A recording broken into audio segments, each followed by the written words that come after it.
Hello and welcome back to Ops with Void. I'm your host, Forgotten Void, and this week we are going with the ship Moskva that you guys requested on the poll. If all of the others weren't at even, I would know what ship to go for next, but since it was Moskva and then all the other options in second place, I guess I'll just choose the order for them unless I see a change by say Wednesday or Thursday. Anyways, so Moskva, she is a nice cruiser. She is a large cruiser.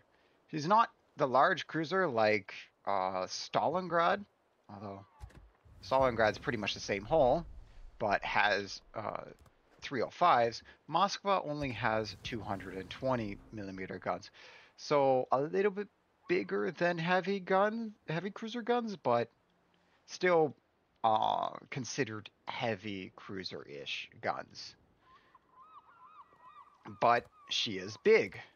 So even though we have a little bit of spoiler, concealment expert and the concealment mod, her detectability is still 14 kilometers. Without that, it's even worse. So let me send command to the reserve real quick. And now it's up to 15.7. It's over 16 kilometers base. Seriously, it's huge concealment, so that's why you kind of want to build into concealment, because otherwise you're spotted from the moon. Oh yes, armor. She has a 25 millimeter bow, so you can't fully bow tank. However, she has a nice big 50 millimeter icebreaker that a lot of Russian ships have. So big bow that you can be penetrated by pretty much anything, and then an icebreaker that can not be penned by a lot. And then you have your actual armor, which is everywhere else. 50 millimeter deck doesn't help against 54 millimeter stuff. 155 millimeter on the armor belt, but the upper belt is still only 50 meters. Yes, I say only 50 millimeters on a cruiser. She is pretty tanky as a cruiser. So as for modules, we have main battery armament one. We actually are using the radar mod. Now, we could use damage control or engine protection, but we're using the radar mod for that extra 20% of action time on the radar. We have aiming systems mod 1. We have propulsion mod. She has only cruiser fire, so you don't need the damage control system. So propulsion to get you to full speed or to speed juke is a little bit better in this case. And then you have concealment mod, as I said, the reason because she can be seen from the moon. And then so we are currently using main battery mod 3 for the reload. What is actually really good for Moskva is the extended main battery effective range, which reduces her dispersion by 7%. So instead of having DPM, which what we're doing is just throwing more shells at the wall, this one means that your shells hit better. So this lets you at longer ranges be more accurate with the shells. But this, if you're going in closer, the main battery mod 3 is fine just for the reload. So this isn't a must, but it's really good upgrade for the ship. So she has the option of defensive AA or hydroacoustic search. We're using def AA because Hermes exists. And because I play enough destroyers that I can usually dodge torpedoes on instinct rather than having to worry about using hydro. We have more heals, the consumables, so these come off cooldown faster, a little bit more speed because she is a fast boat, and so a little bit more speed doesn't hurt. Definitely a little bit more on AA because her AA is already good and this helps, and then a little bit more ship HP for signals. These are all completely optional, so you can always just press this button if you don't feel like burning money. Or you don't have a large stock of the signals. For the captain skills, what we have is grease the gears for the main battery to turn faster. So we're at 32 seconds of turn time instead of even more because of the this kind of counterbalances the reload mod, basically. Gun feeder, so we can swap between HE and AP while we're in the middle of reloading as we need to. We have priority target. Oh, does this look familiar? This is actually the same captain build as Vyazma. Yes, very same captain build as Vyazma. Um, actually, yeah, because of that, we'll redistribute that because we don't want to use the same captain as Vyazma. So priority target, adrenaline rush, top grade gunner, concealment expert, superintendent. Now, if we have 4 more points, we have 3 more points.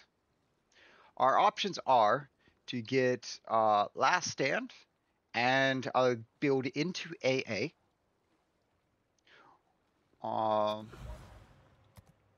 So we can get last stand and build into AA, and this will actually help us because this helps. It gets another AA explosion in the salvo, and so that puts us up to 7 explosions. And the more explosions you have, the more damage you actually do to the high HP stuff in Hermes. And honestly, last stand. The other option is survivability expert. This gets us up to 73. So we go from 68,000 to 73,000 HP. It helps the heal a little bit. Or we can go into DPM, straight up DPM. And so our shells now do the 290 damage more for per shell. So that's a 5% increase in DPM. So those are the 3 options. I honestly don't know which one is best. So I am going to go with none of them. Because that's the best thing to do. But yeah, that's up to you. So we're going to go ahead into battle. So unlike my normal videos where I'm pre-recording, this is going to be a live battle. This is one of the rare times that I am going to be doing a live battle. So I have no idea what I'm getting as we are going into, and I'm not going to be cherry picking or whatnot. This is just going to be raw data with the Moskva. The reason I'm doing this is because my video from December with the Prince von Orange, and I believe my past 2 videos with the Prince of Orange, actually. I think I've done 2 videos with her. Moskva runs very similar with the Prince of Orange, except the things you can do are a little bit different. So the guns are a little bit similar. You're all gunboat. You're very big. You're not very detectable, not very stealthy. You have a 25 millimeter nose and then an icebreaker. There's the armor piercing on the ship is really good. And what else? Yeah. So those are the similarities. And the difference is the number of guns. Moskva gets 3 less guns. Moskva's armor piercing, I believe, does a little bit more. The shells are a little bit smaller. Your armor piercing has better values for penetration on the Moskva. Oh yeah, you don't get airstrike with Moskva, so there's that. But the Prince von Orange isn't a very big airstrike ship, anyways. The Moskva has radar, whereas Prince von Orange doesn't. Prince von Orange, well, it gets hydro and def AA, whereas Moskva you could choose between hydro or def AA, and you get radar. Stalingrad gets radar and FAA, doesn't even get the choice of hydro. This is where the American light cruisers really get an advantage. They have hydro, radar, and FAA. You don't have to choose. They have all of them. And as you may notice, the queue, it's a long queue time. So this is what happens when queues are split up. I know a lot of people are complaining about the queues for tier 10s and super ships and tier 8s and whatnot. But this is what happens when queues are split up. You end up waiting a long time for the queue, even when you normally wouldn't. Right now, the queue is split up between the normal operations and the operations with flagships. And because of this, by me selecting normal operation, I'm not getting a battle right away. If I was in operations with flagships, it might be a little bit faster, might be the same, but because the queue is split up, you're not sure. I'm not sure which one is faster, which one's slower, and this just slows down everybody who's going in. And so by reducing the queue size from being able to pair with both tier 9s and tier 11s to just pairing with tier 10s and tier 11s, and taking tier 9s and only putting them with tier 8s, then you're reducing the number of people that you can play with. And especially in off hours, you're not going to be able to find a match quickly.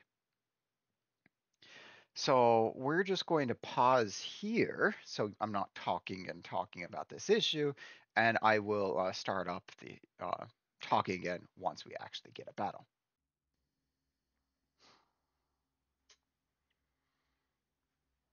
So here we are. We're in Aegis. Kurfürst, Worcester, Moskva, Minotaur, Gumo, and Kitakaze. Oh, that's a lot of. Oh, they must be going for the ribbon mission for the dockyard, because those are good. And we are in Aegis.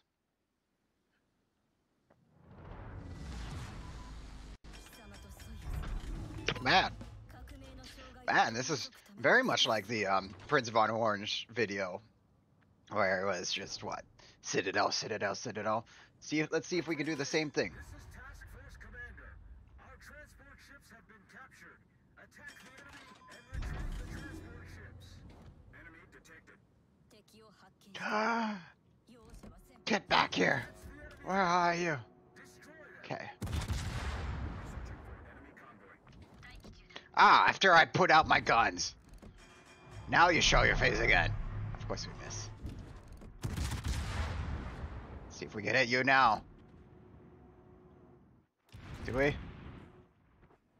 And... Aww. No hits. Oh well. Now, the 9.1 second reload is really nice. And so here we are, we're actually sitting behind the smoke screen. Because by sitting behind the smoke screen, we're actually able to use the smoke screen. And they are within our top grade gunner range, reducing our reload to 8.4 seconds. Just one Citadel.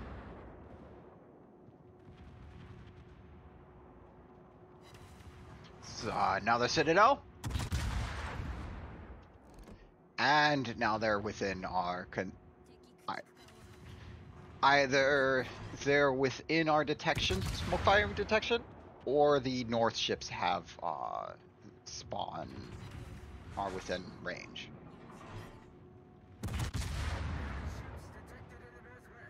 Ah, the north ships aren't in spotting me. I'm just in smoke fire penalty.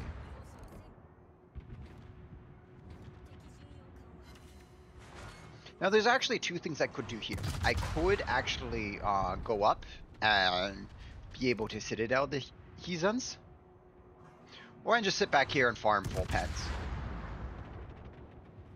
I think I'm just going to sit back here where it's nice and safe and farm full pens.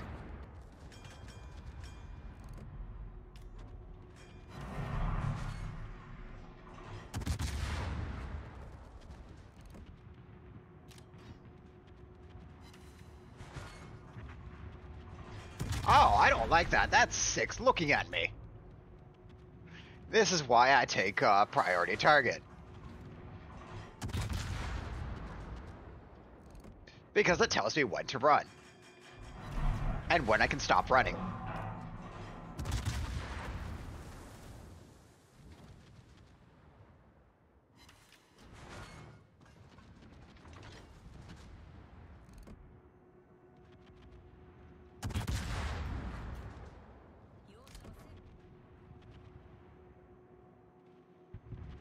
And the battleships is down. That Azuma is probably going to go down to Torps. Yep. Ooh, 3 citadels. So, the thing about the legendary mod, the unique mod, or whatever you want to call it, that's in the Research Bureau. So, the unique mod allows for more accuracy at longer range like this. So, it would allow for more consistent of hitting citadels rather than one a salvo, or sometimes 3 a salvo, or sometimes none a salvo. Whereas now, we are heavily reliant upon luck. And so we're throwing out shells and hoping for citadels. Now the nice thing is we are getting a citadel nearly every salvo. Nearly every salvo.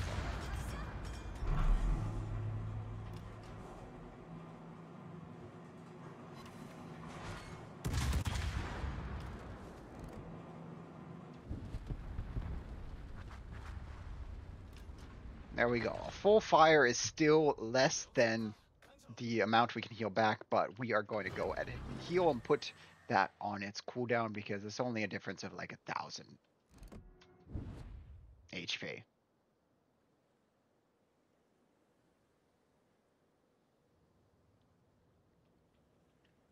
Who'd we lose? Ah, the Minotaur. Yep.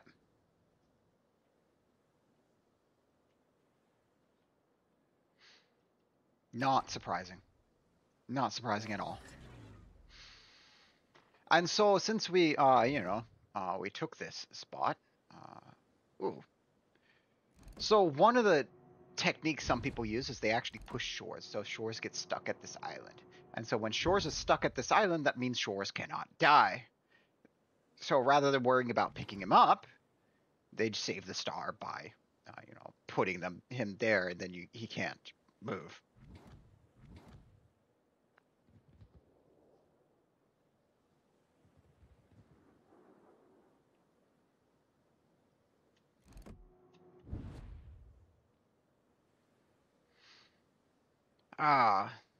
It's actually been a while since I've used Moskva. I don't use her that much. I'm not too into Russian ships, and I mostly am using premium ships at tier 9 because I need the money, or I'm using what's it? I'm using silly boats or something that I need to grind. Whereas Moskva is just an all-around. She's just a good boat. Maybe a little bit too strong sometimes.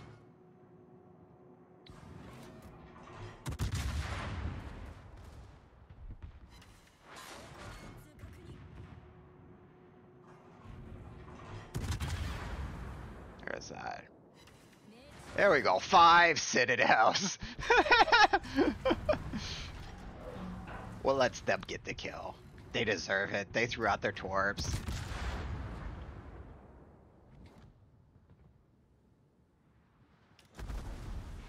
Okay, Yoshino. Hello there, Yoshino. 4 citadels there.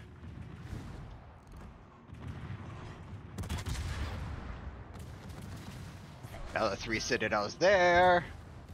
And they're gone.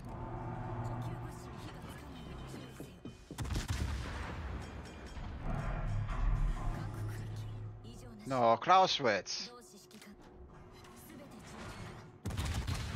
The really hard to citadel ship.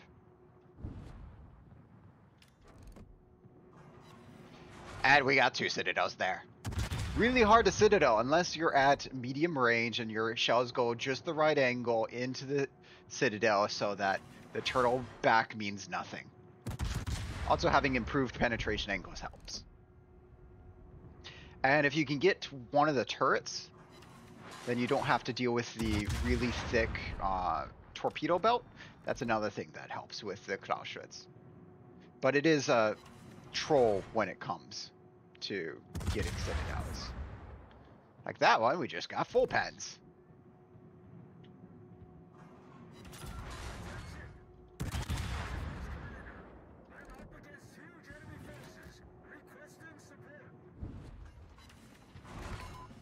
Wow.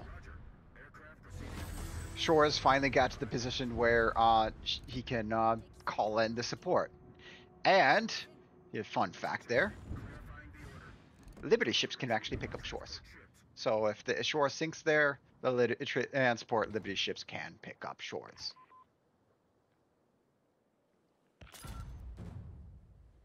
Okay.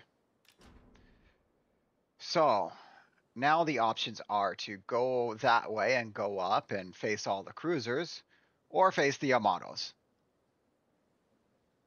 I think I'd rather face the Yamatos.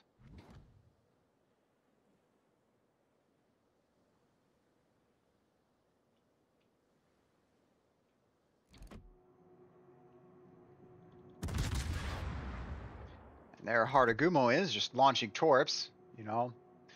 Not using those wonderful 100mm guns. The gunboat, pocket cruiser, gunboat.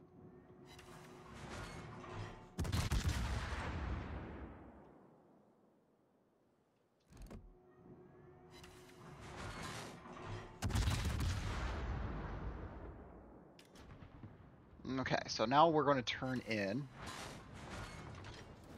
I'm going to keep turning because we have Kurfürst shells inbound.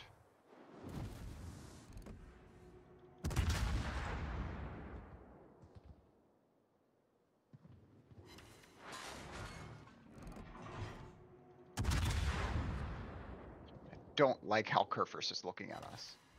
And now we have another cruiser looking at us.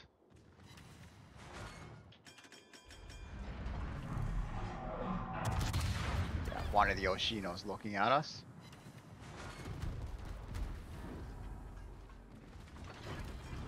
So as you can see, Moskva can even citadel the Yamatos at the right angle.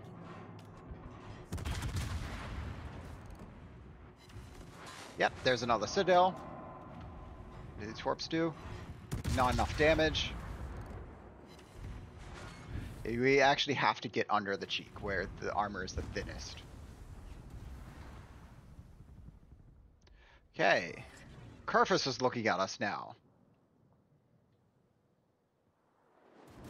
Yay! Kurfürst missed.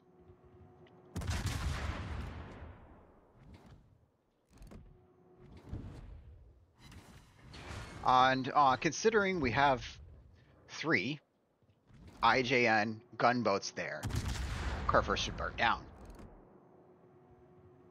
Should is the key word.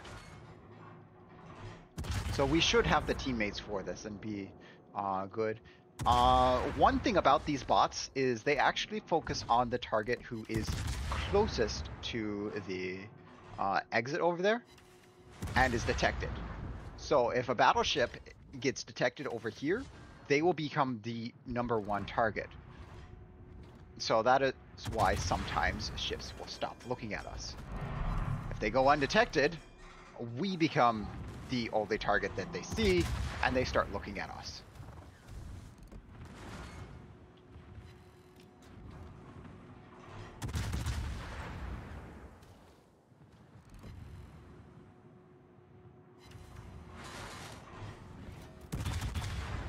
I'm on Clausewitz. Where's our citadel?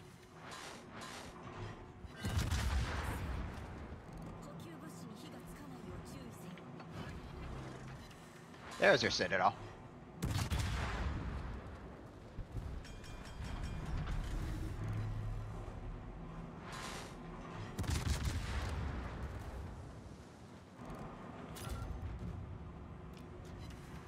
There it is again. Maybe eventually we can kill the cloud ships. So we're focusing on the cloud ships here because they are the biggest threat to the transports at the moment, since they are the ones spotting the transports. So whatever ship Kabi is, Kabi there is usually the biggest threat to transports. Um, Usually it's better if they're a Yoshino, because then they can be citadeled easily instead of the Clausewitz, which is really hard to shoot citadel.